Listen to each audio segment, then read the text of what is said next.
Shalom anak-anak, sekarang ibu mau cerita tentang Yunus yang pernah masuk dalam perut ikan. Suatu hari Tuhan berfirman kepada Yunus.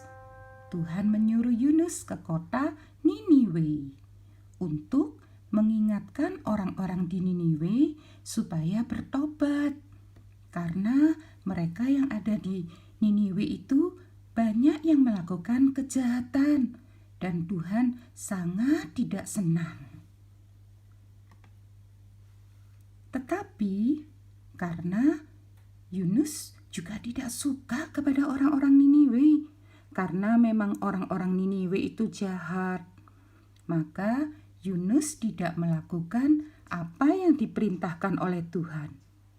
Akhirnya Yunus naik kapal dan pergi ke kota Tarsis. Waktu di tengah laut, tiba-tiba datang angin ribut dan badai yang besar, sehingga kapalnya hampir terpukul hancur.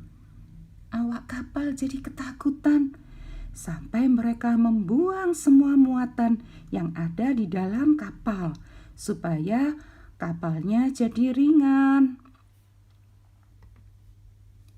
Tetapi karena badai semakin dahsyat, akhirnya Yunus mengakui bahwa ia yang salah karena tidak taat akan perintah Tuhan. Yunus berkata, "Buang sajalah aku ke laut, nanti badai ini akan reda." Awalnya mereka tidak sampai hati mau membuang Yunus, tetapi karena badai semakin dahsyat, akhirnya mereka mengangkat Yunus dan dibuang ke laut. Dan benar, lautnya langsung jadi tenang. Ketika Yunus masuk ke dalam laut, tidak lama kemudian datanglah seekor ikan yang besar. Ikan besar ini terus mengejar Yunus, dan akhirnya ditelanlah Yunus dan masuk ke dalam perut ikan yang besar itu. Yunus ada dalam perut ikan itu selama 3 hari 3 malam lamanya.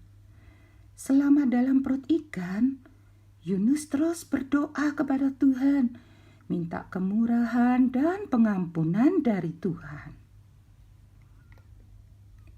Tuhan mendengar doanya Yunus. Lalu Tuhan menyuruh ikan yang besar itu memuntahkan Yunus ke darat. Untuk kedua kalinya, Tuhan menyuruh Yunus ke Niniwe lagi. Sekali ini, Yunus menurut akan perintah Tuhan. Pergilah Yunus ke Niniwe dan mengingatkan mereka untuk bertobat dari kejahatan mereka. Karena kalau tidak bertobat, hukuman Tuhan akan datang.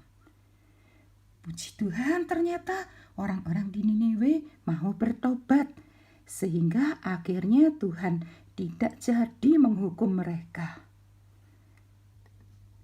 Nah, begitu juga dengan setiap kita anak-anak. Kita juga harus belajar taat akan firman Tuhan. Kita juga harus bertobat dari kenakalan, kemalasan, kekurang ajaran kita, ya, supaya hati Tuhan disenangkan. Nah, jangan lupa kalian yang sudah bisa membaca, yuk baca kisah Yunus ini di Yunus pasal 1, 2, dan 3. Puji Tuhan anak-anak. Tuhan Yesus memberkati. Amin.